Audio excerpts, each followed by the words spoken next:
Los periodistas.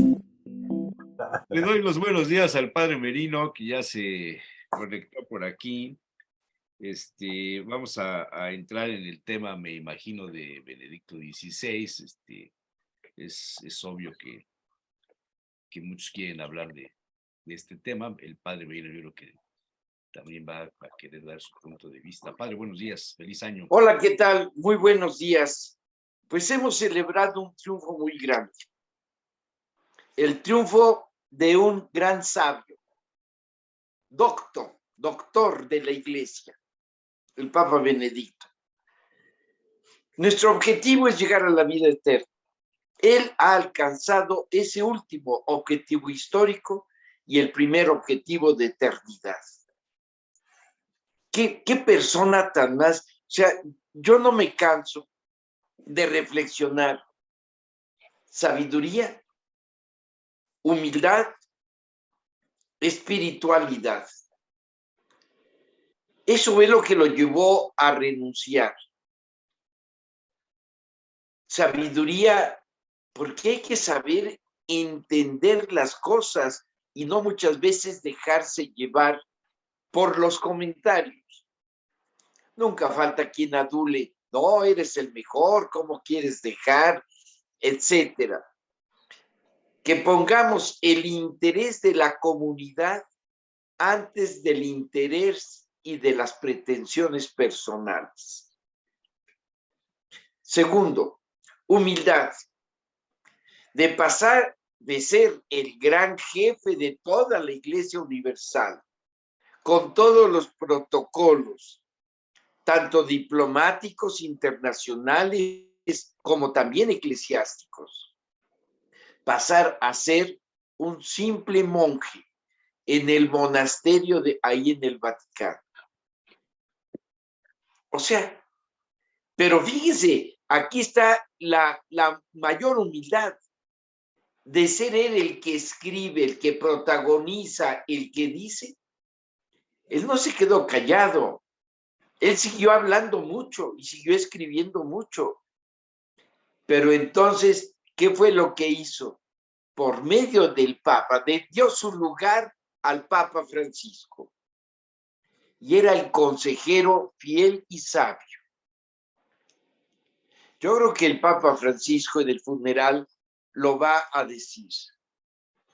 Y creo que esto es fundamental para todos nosotros.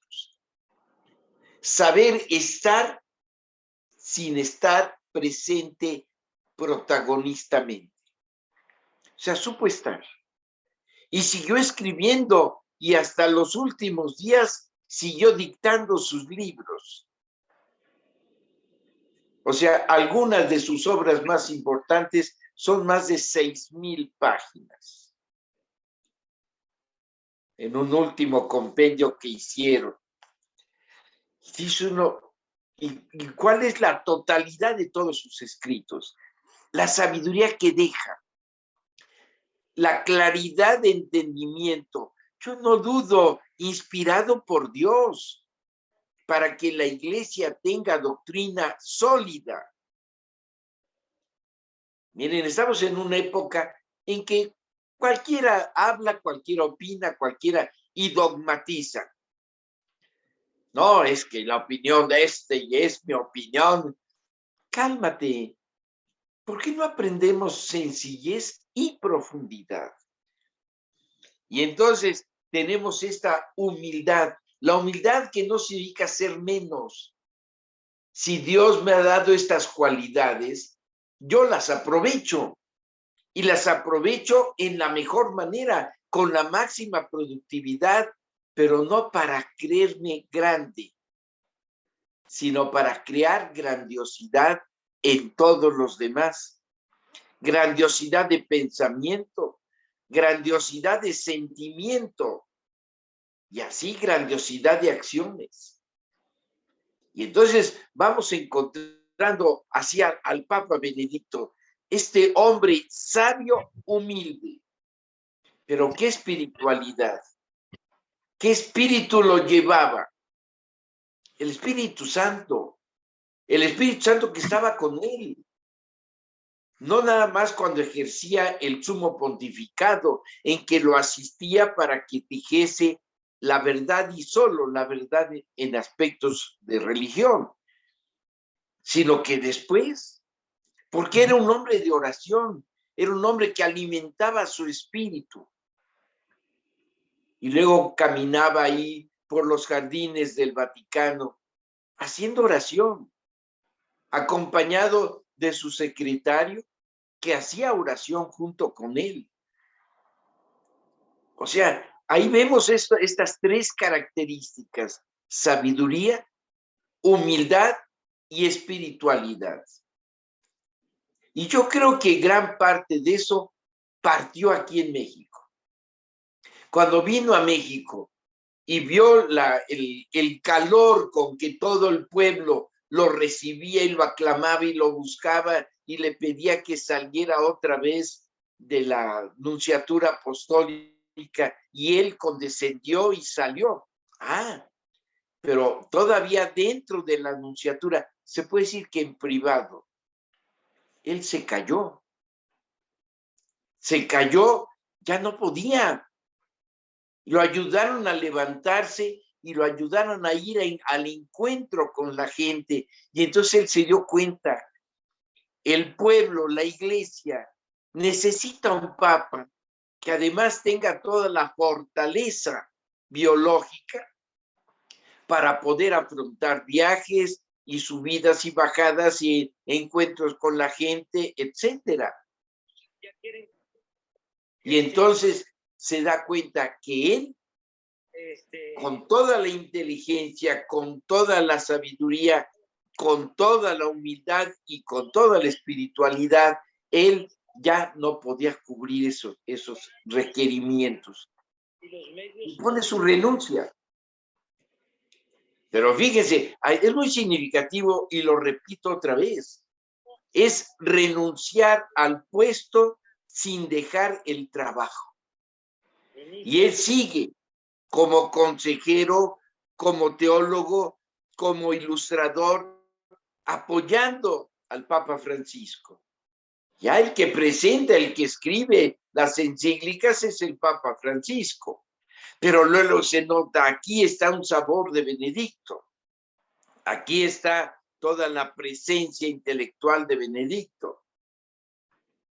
Dios iluminará al Papa Francisco para que ahora, con este vacío que le deja, pueda seguir adelante y satisfactoriamente. Pues bien, ahora, dejando un poco esto, porque será para hablarse mucho, mucho, mucho, diversos aspectos, tomar diversas obras del Papa Benedicto, de sus obras teológico-literarias, para irlas analizando, como Jesús de Nazaret, retomar sus encíclicas. Fueron poquitas, pero qué profundidad, sobre todo sobre la fe, la esperanza y la caridad, y en su aplicación práctica. Tendremos mucho que ir estudiando, profundizando, revisando. Ahora quisiera darle un giro, siempre con la misma línea. Comenzamos un año. O sea, tengamos la fe, confianza. Tengamos fe en nosotros mismos. Tengamos fe en nuestras instituciones. O sea, a veces los que trabajan en las instituciones no son muy dignos de fe, pero las instituciones sí son dignas de fe. Que nosotros con fe hagamos el mejoramiento, con fe en nosotros mismos. Y aquí es donde tendremos que ir viendo los diversos retos que ahora se nos presenta en este 2023. Y vamos a comenzar con la cabeza. El entendimiento, la sabiduría, la ciencia, el consejo, estos dones del Espíritu Santo. Y tenemos que ver, nosotros tenemos que trabajarnos. Dios nos ha puesto una naturaleza súper maravillosa que necesitamos para no echarla a perder, conocerla perfectamente. Y ahí viene la ciencia, que nosotros sepamos respetuosos de las cosas, conocerlas para usarlas como Dios quiere, no para echarlas a perder, no para daño de la humanidad, sino siempre para beneficio de todos, con el mayor conocimiento científico, mayor profundización. Tenemos tanto que conocer todavía. ¿Se acuerdan? Hace 2 siglos se decía el siglo de las luces, ya todo se sabe, ya todo, y con la ilustración y todo eso. Y después nos damos cuenta que, como Sócrates, lo único que sé es que no sé nada. ¿Cuál era el desarrollo a principios de 1900? ¿Cuál es el desarrollo ahora a principios del 2000? El desarrollo cibernético, el desarrollo en comunicaciones, el desarrollo así. Pero hemos tenido un subdesarrollo muy grande, el subdesarrollo humano. Hemos perdido sentimientos, hemos perdido capacidad de reflexión, hemos perdido la capacidad de ver las necesidades de otros. Hemos perdido la capacidad de buscar soluciones para las necesidades de todos. Nos hemos cerrado en un egoísmo. Esto es antihumano. Es el antihumanismo que está reinando. Y en contra de este egoísmo que nos está acabando, Cristo nos pone su ejemplo. Nace niño, humilde, pero es el que transforma la historia con un solo mandamiento: amor. O sea, es incompatible el amor con el egoísmo.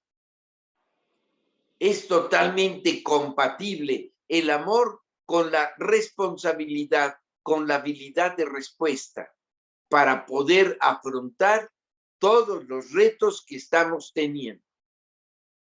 Pero para eso necesitamos ser preparados. Que hagamos que los niños no pierdan tiempo, que el tiempo de escuela es de escuela. Ay, qué padre, hoy es viernes de revisión y entonces no hay clases.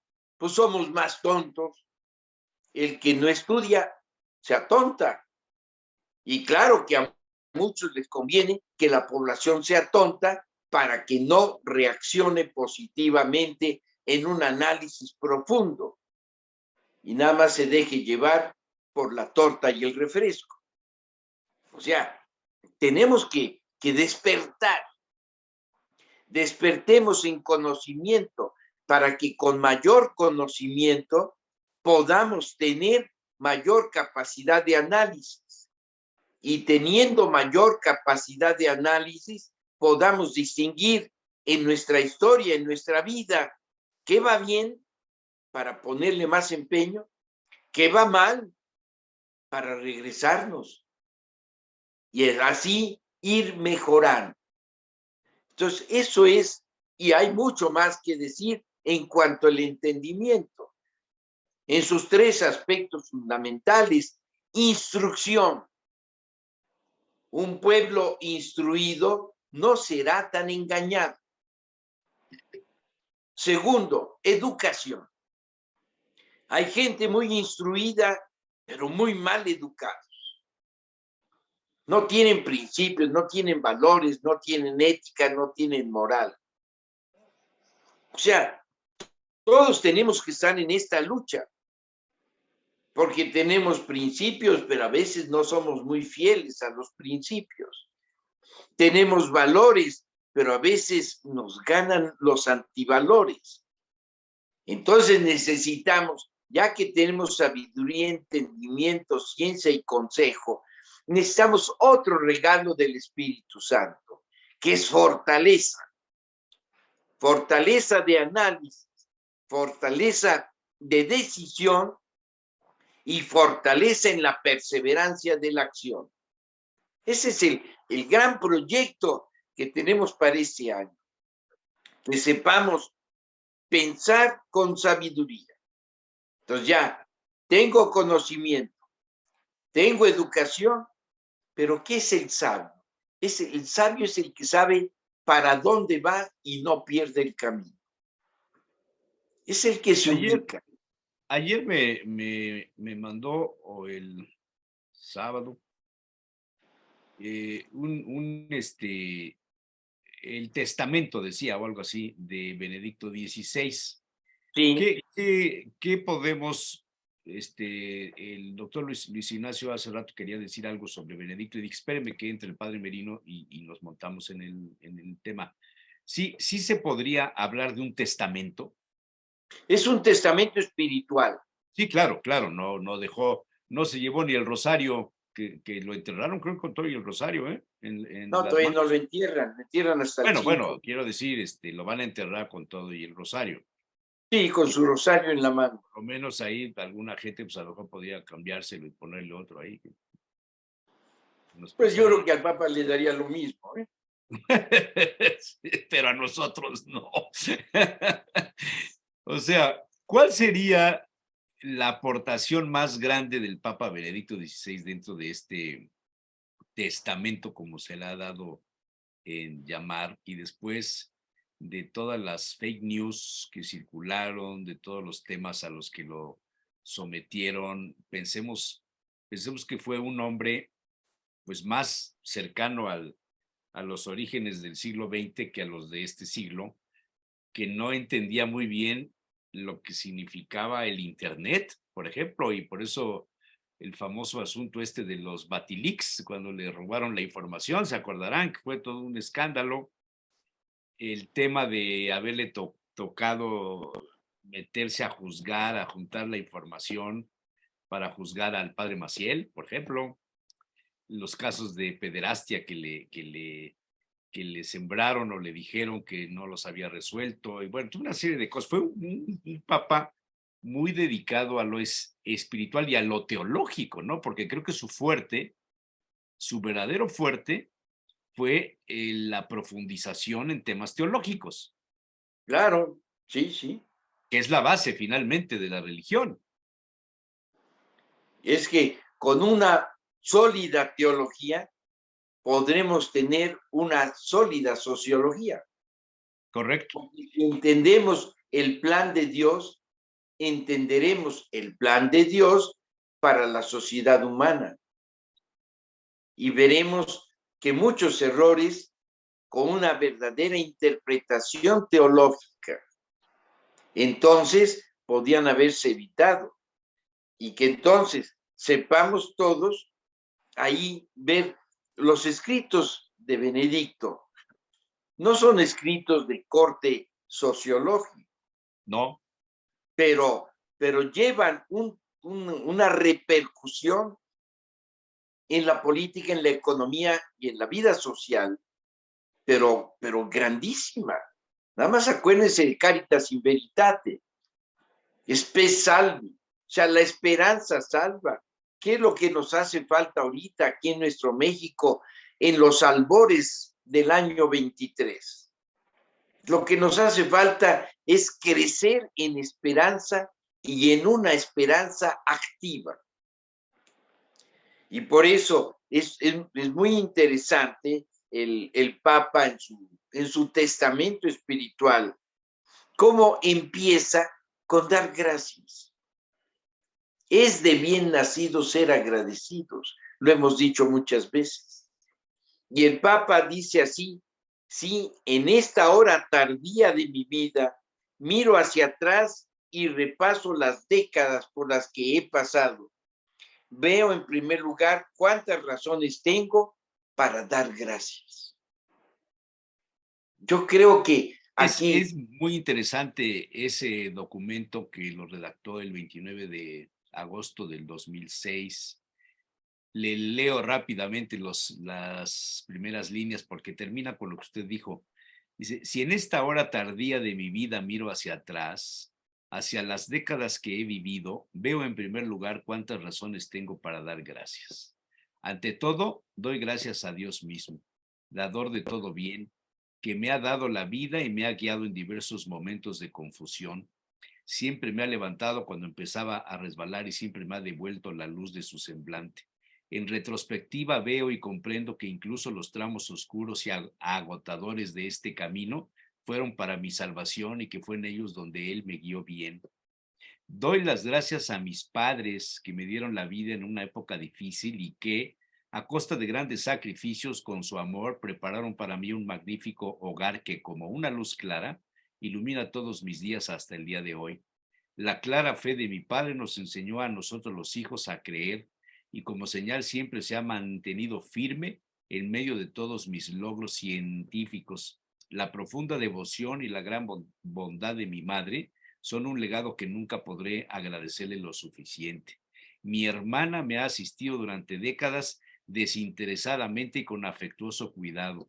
Mi hermano, con la claridad de su juicio, su vigorosa resolución y la serenidad de su corazón, me ha allanado siempre el camino. Sin su constante precederme y acompañarme, no habría podido encontrar la senda correcta.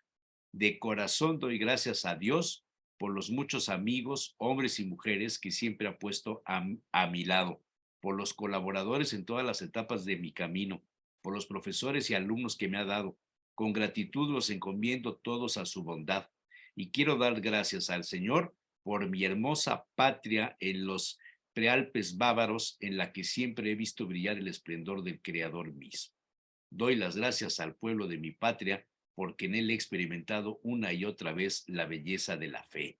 Rezo para que nuestra tierra siga siendo una tierra de fe y les ruego, queridos compatriotas, no se dejen apartar de la fe. Y por último, doy gracias a Dios por toda la belleza que he podido experimentar en todas las etapas de mi viaje, pero especialmente en Roma y en Italia, que se han convertido en mi segunda patria. Interesante, ¿no? No, totalmente. O sea, es sencillez La con sencillez. profundidad. O sea, cómo va viendo los detalles de la vida familiar, Sí, sí, sí. los detalles de la vida del pueblo de origen. Allá, él recuerda esos bosques de Bavaria, las montañas de los Alpes. Y nosotros también tenemos mucho que recordar y que sepamos recordar con agradecimiento y agradecer con recuerdo, o sea, con solidez. No es un simple muchas gracias. Es muchas gracias por esto, esto y esto. Una palabra que en el lenguaje contemporáneo se les ha olvidado, porque el Papa no dominaba la cibernética, No, no la dominaba. Ese era uno de los pero, puntos que pero, lo pero dominaba el mortificaba, gesto lo humano. mortificaba. Luis Sí, Ignacio, ¿quieres pero decir algo sobre el Papa Benedicto XVI? Ha estado muy callado y muy atento a las palabras del reverendo. La verdad es que es muy grato escucharlos y es muchísimo efectivamente lo que se puede decir del Papa. Para mí como mexicano, después de Juan Pablo II, estaba difícil encontrar un nuevo Papa, o sea, porque sabemos lo que implicó para nosotros. Pero la verdad es que me fue sorprendiendo y me fue sorprendiendo mucho académicamente. La primera sorpresa que tuve fue cuando dio el discurso en Ratisbona, en Alemania, en la que hablaba del Islam y que se armó una polémica impresionante. Y lo que me sorprendió era la fortaleza intelectual como presentaba precisamente los problemas del Islam en la Edad Media y la verdad con la que planteó el problema. Entonces yo creo que eso nunca se le va a quitar y cada vez mientras más se estudia, más se profundiza. El segundo es un discurso que preparó y nunca lo dejaron dar, que fue en el 2008 en la Sapienza en Roma. Es la Sapienza, la Universidad de Roma, la pública, ¿no? Que no deja hablar al Papa. O sea, no es posible que en una universidad alguien no pueda tener un espacio para ser escuchado. Y menos un personaje como él, ¿no? Pero bueno, ahora sí que se lo perdieron en la Sapiencia. Cuando uno ve el documento y ve cómo habla sobre el conocimiento humano, la verdad es que es impresionante. pero a mí lo que me impactó fue un documento que le tocó cuando era muy joven, cuando era profesor en el sur de Alemania, en München, si no me equivoco, de teología, que eran los años 70, cuando de repente la Guerra Fría, le hacen unas 5 entrevistas en un programa así como el nuestro, de radio, y le preguntan sobre la relación entre fe y futuro. Y en 5 entrevistas, en 5 programas que se hacen en un libro que se llama así, Fe y Futuro, fue escrito en castellano en el 73. Yo lo descubro porque hace, no una profecía, hay quien habla de la profecía de la Iglesia del Papa, que es lo que viene ahí, sino que más bien hace un escenario, construyó un escenario de planeación como pocas veces yo he visto en términos de la estructura de lo que va a pasar en el futuro con la iglesia y cómo la dificultad de esta cada vez más reducción y pequeñez, y sin embargo el esplendor de la verdad al final cómo florece, ¿no? Es una belleza, pero además los 6 capítulos son 5 análisis sobre cómo el conocimiento humano se va alejando de lo trascendente, se va alejando y eliminar un aspecto de la realidad, que puede ser cualquiera, el material, el espiritual, al ser el trascendente, cómo ha limitado el conocimiento humano y cómo nos ha hecho cometer errores como seres humanos en la conducción de sociedades. Nunca pensé de un papa encontrar cosas así, y eso la verdad a mí me ha impresionado. Y sobre Fue todo un contraste, ¿no? Entre la popularidad o no la popularidad en función de populismo, sino la capacidad de comunicación y de contagio con los fieles y la enorme fuerza espiritual que tuvo Ratzinger, ¿no? Son dos, si fuera posible tener a esas dos personalidades en uno, sería una cosa maravillosa. sería Cristo. Sí, ¿no? O sea, sí, es impresionante. A mí me encantó. Y de hecho, este es el problema que va a tener en Alemania, fíjate. El episcopado alemán tuvo muchos problemas, no lo aceptó. Y hay una imagen ahí en la que ni siquiera lo saludan. Es muy fuerte, siendo ya papa. Es muy fuerte. Y en gran parte porque Alemania cobra las obligaciones eh, eh, eh, religiosas de su población. Es decir, tú cuando vas a trabajar a Alemania, haces una declaración de qué profesión, de qué religión profesas. Si crees en el Islam, si eres hebreo, si eres católico, si eres protestante, y en función de eso, tu obligación de tu diezmo, lo que tienes que aportar al año, el Estado te lo retira y se lo da. También en España y en otros países se toma esa misma medida. Bueno, pues el dinero es poderoso. Señores, se nos va el tiempo. Les agradezco mucho. Reverendo Padre, sus bendiciones. Pues que Dios los bendiga mucho, que este año, con toda esta luz que hemos aprendido de Papa Benedicto, con esta luz que Cristo nos da y que hemos reflexionado en Navidad y ahora reflexionaremos próximamente, el próximo domingo, en la Epifanía, la manifestación. Que Dios se manifieste en nuestros pensamientos para descubrir la verdad. Que Dios se manifieste en nuestros sentimientos para descubrir la bondad.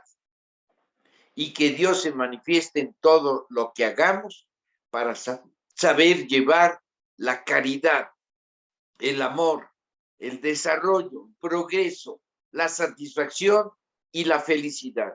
Y así que tengan un feliz año. Muchas gracias, Padre. Un Luis abrazo, Ignacio, padre. un abrazo muy fuerte. Igualmente. Y esperamos, primero Dios, vernos por aquí la semana próxima, que tenemos, pues, Invitación de Rodolfo. el día 8 hacemos 5 años con el programa en esta tercera temporada que le llamamos así, de los periodistas al aire.